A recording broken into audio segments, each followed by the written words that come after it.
name is Katie. I am on the students and young adults team here at Love Church.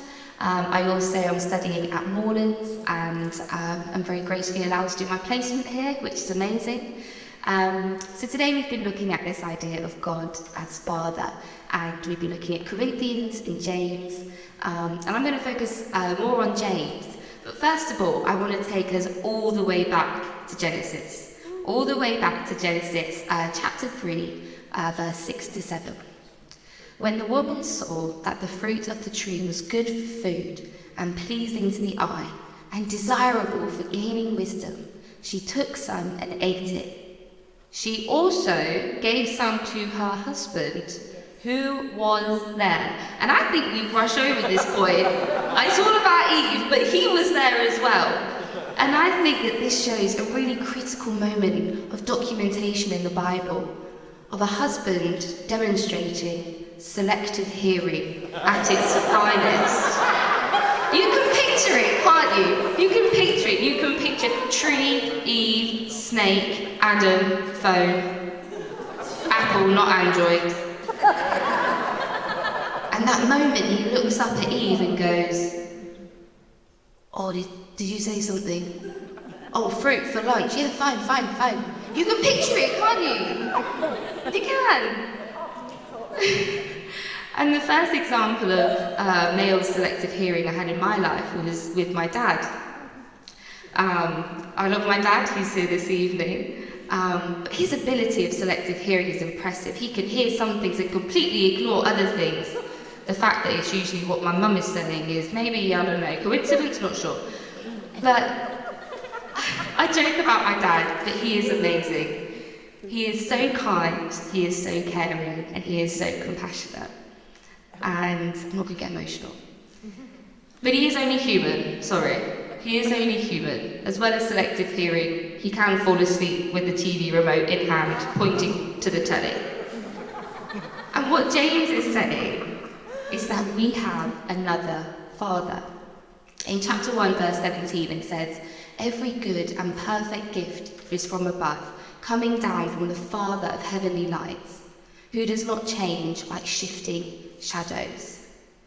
Now, he's describing God as the Father of lights. And when I read that, I was like, well, why is God going to be bothered about me? He's busy with lights. I'm just no one down here. And you're probably thinking, well, the Father of lights isn't going to be bothered with me, with all the things I've done wrong and all the things that have gone wrong over here. But I'm sorry to tell you that if you thought God starts listening at "Dear God" in your prayers, he's always listening. God doesn't selective hear you.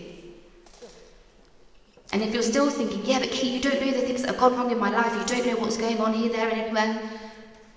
Do you know, God didn't selective hear when I dropped out of uni, not once, not twice, but 3 times. God didn't selective hear when I dated all the guys I shouldn't have dated. God didn't selective hear when I was attacked in a nightclub at 18. And he didn't selective hear when I got my autism diagnosis. He didn't bat an eyelid because I am his daughter and he is my father. Now, I'm aware that there may be 2 groups of people here this evening. The first group maybe sat there like, it was all very well for you, Katie, you had a good father figure growing up. I didn't have a caring, constant father. My father was even there. Some of our fathers have left. They weren't there from the start. And what I would really encourage you to do is think of someone who has been there for you, cheering you on, but also calling you out when you've got things wrong. It could be a mother, a sister, a social worker, friend, teacher, whoever. And think of their love and consistency.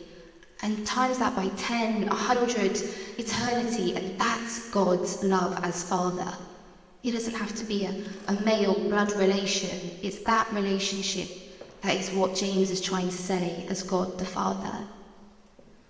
And the second group that I'm aware of is maybe you're sat here and it's really horrible for you because your father's no longer with us. Or your father's alive but doesn't really remember who you are anymore. Or maybe you're a father and you've been a father for so long You can't remember what it's like to be fathered. And what I would encourage you to do is to go to God like a child. You know when a child runs to their parents like, Mom, Dad, help me. I do it now, I've got no say. That's what you do. That's what God the Father wants you to be. Give yourself permission to be a child again to God. So what I think James is saying when he says, the Father of heavenly lights, who does not change like shifting shadows. Shadows change, leaves change colour, it gets cold quickly.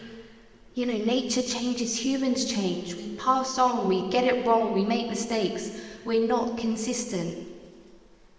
However, God and the Father remains unchanging.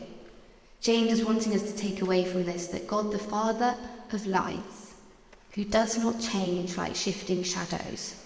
He's compassionate, he's concerned, he's caring, but most of all consistent. And we can lean on him, no matter what our earthly father relationship looks like, because we are all his sons and daughters, and he is our Heavenly Father.